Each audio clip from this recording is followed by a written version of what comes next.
Hey, what's up you guys? It's Ch13 and welcome back to my channel. In today's video, we're going to go into chapter 13 of Killing Mr. Griffin by Lois Duncan. With that being said, excuse me, I've got the burpee worpies today. So unpleasant of me. Sorry. Ooh, baby's moving. We're on chapter 13. There's only 19 chapters in this book, which means we've got, after this, 6 more chapters to read, and maybe we can get through it today, or we might have to do some of them tomorrow, but let's just see how far along we can get through this book today. Let's get right into this video. This video may contain sensitive topics and foul language. If you do not wish to continue, please click off of the video now. You have been warned. And I'm sorry about any other background noise. It's cars driving by my house because we do live on the edge of a road, and yeah, and they do have a street sweeper outside right now cleaning the street, so we'll try and not get all of that noise in the video. But let's get right into this. Chapter 13. The story was on the 6 o'clock news, and Mr. McConnell brought it up at dinner. On television this evening, they were telling us about a Del Norte teacher who's been reported missing. Missing? Mrs. Connell repeated.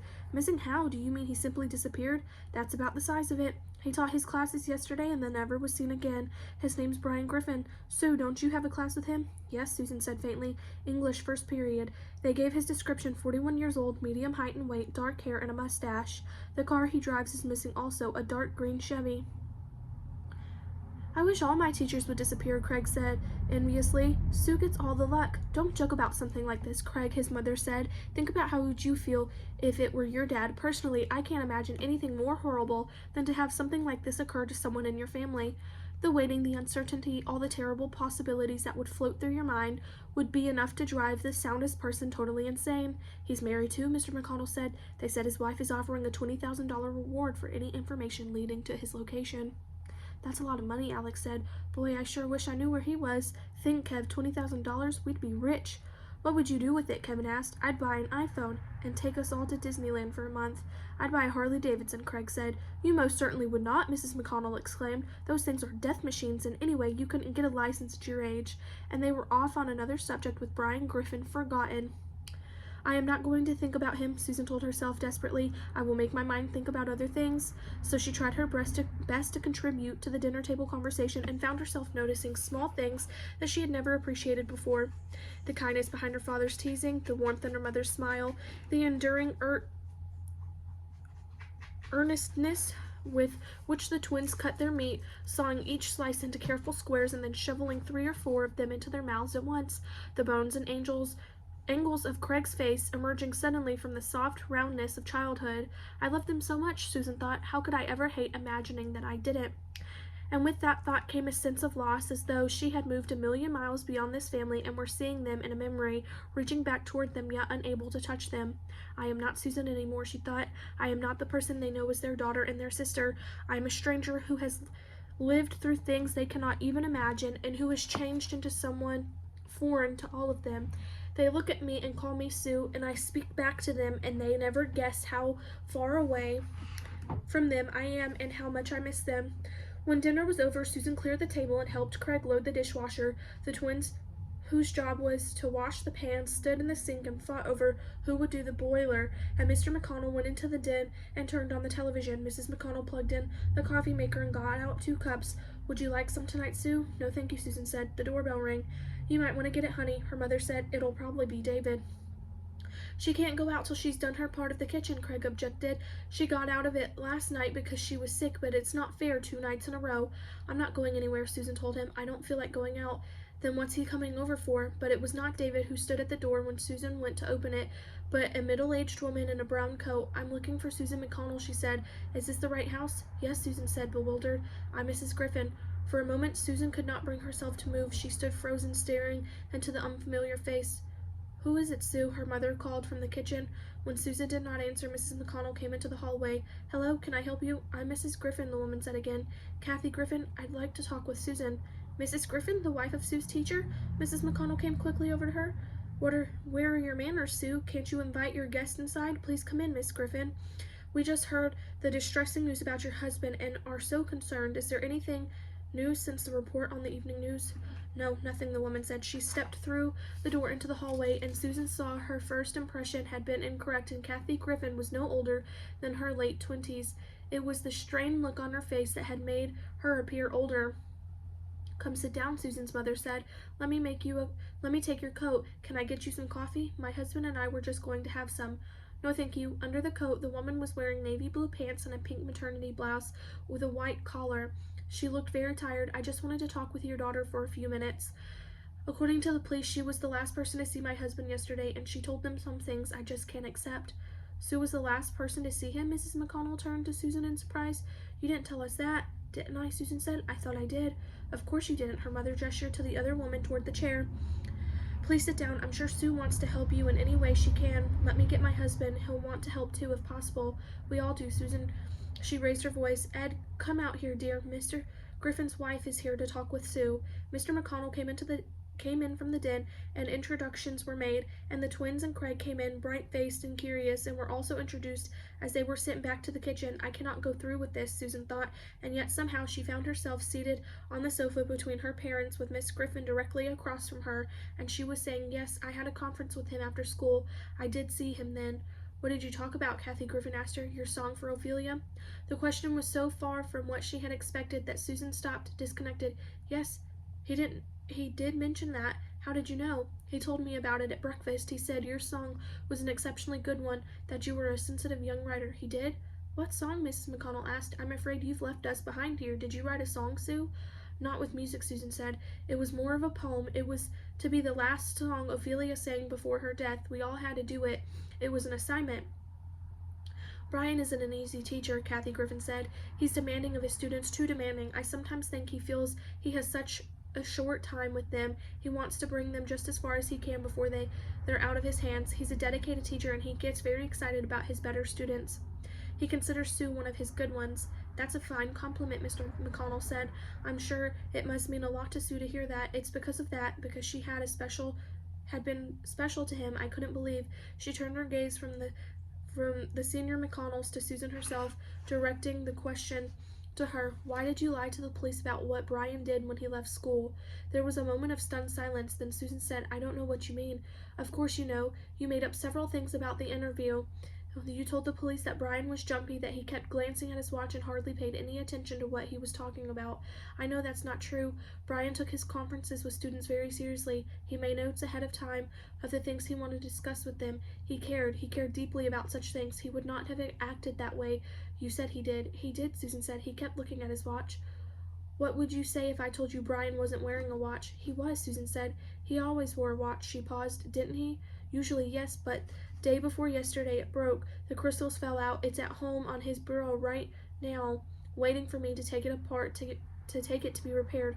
Oh my God, Susan thought. Panic began to rise within her, pushing its way up from her stomach into her throat with a cold, sour pressure. She swallowed hard. Maybe he borrowed a watch from somebody just for the day.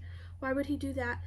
There are clocks all over the school. Every room has one. Besides, Brian never borrows things. He doesn't believe in it. Neither a borrower nor a lender, he says. He says it all the time. Do you know what that's from? Hamlet. She could have told her the act, the scene, the line. Why did you make that up about the watch, Susan? I didn't, Susan said. I thought he was wearing one. He acted as though he was. He kept. She groped for the words. He kept looking at his wrist the way somebody does who is used to wearing a watch and is worried about what time it is. I mean, people like that, even if they're not wearing their watches, they're so in habit of looking at their wrists, they keep doing it. That sounds reasonable, Mr. McConnell said quietly.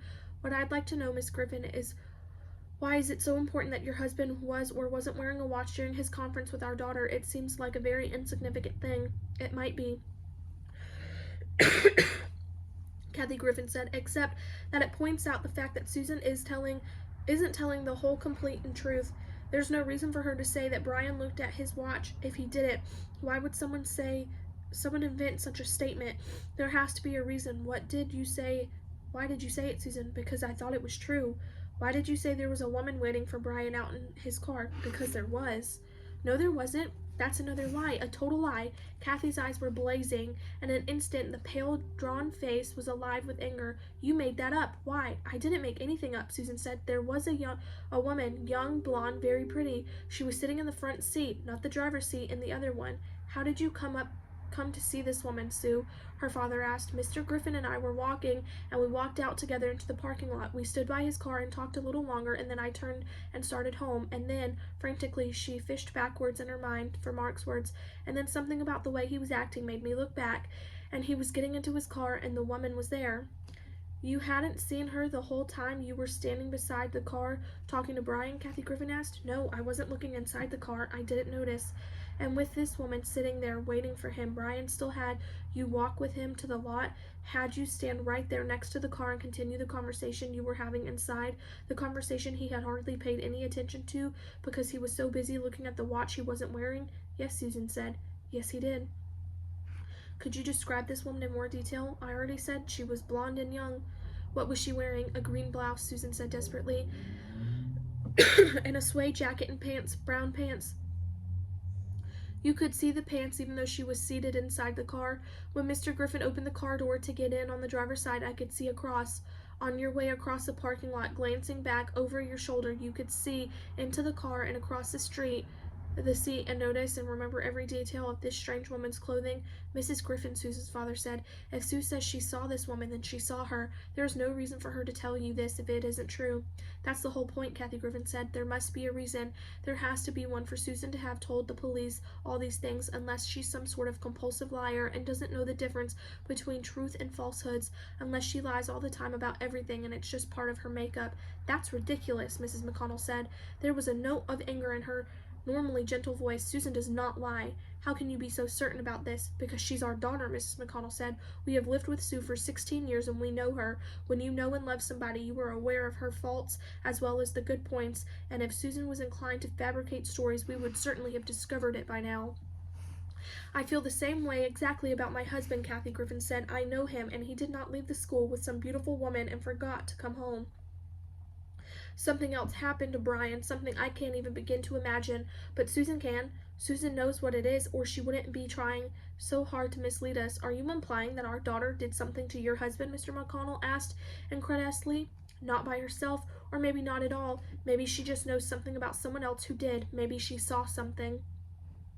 Did you see something, Sue? Her father asked. No, of course not. I didn't see anything I haven't already told you about. Susan felt herself growing close to hysteria. I saw a woman, a blonde woman, in Mr. Griffin's car. I didn't see anything else or anybody else, just that. If my daughter says, Mr. McConnell began. The doorbell rang. There was the sound of footsteps at the door opening and Craig's voice. Oh, hi, Sue. It's David. It is? Susan half rose, then forced herself to sink back again. She struggled to keep the relief that surged through her from flooding her voice. Dave, I'm here in the living room. This is David Ruggles, a friend of Sue's. Mr. McConnell made automatic introductions.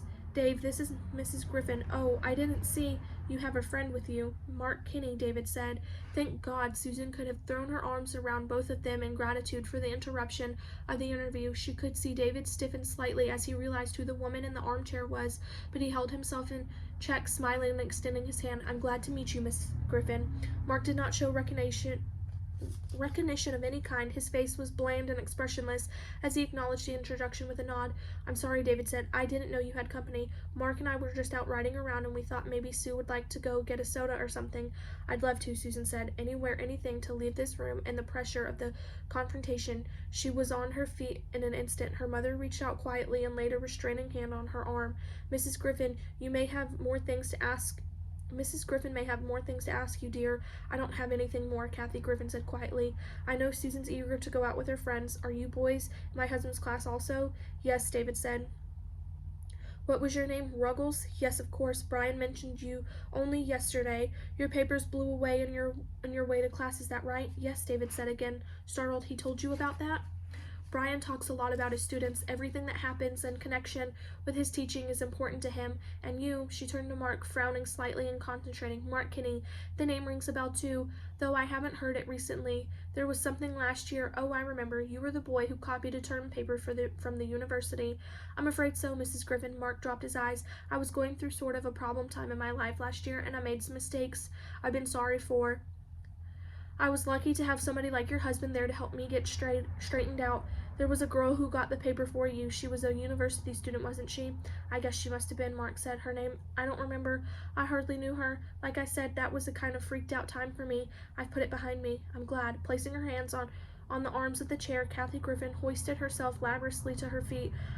I'll think about it a while. I'll remember the girl's name. Susan's parents rose too. Mrs. McConnell regarded the younger woman with concern. I'm sorry Susan couldn't have been more help to you, Mrs. Griffin. I know how upset and worried you must be. If we can help you in any way. Thank you. Kathy Griffin's eyes were not on her, but on Susan. I think Susan can be more of help if she wants to be. Perhaps she will recall something later and want to contact me. If she does, I'm sure she'll call you at once, Mr. McConnell said. Won't you, Sue? Of course, Susan responded. That is the end of chapter 13. I will see you guys in the next video. Bye!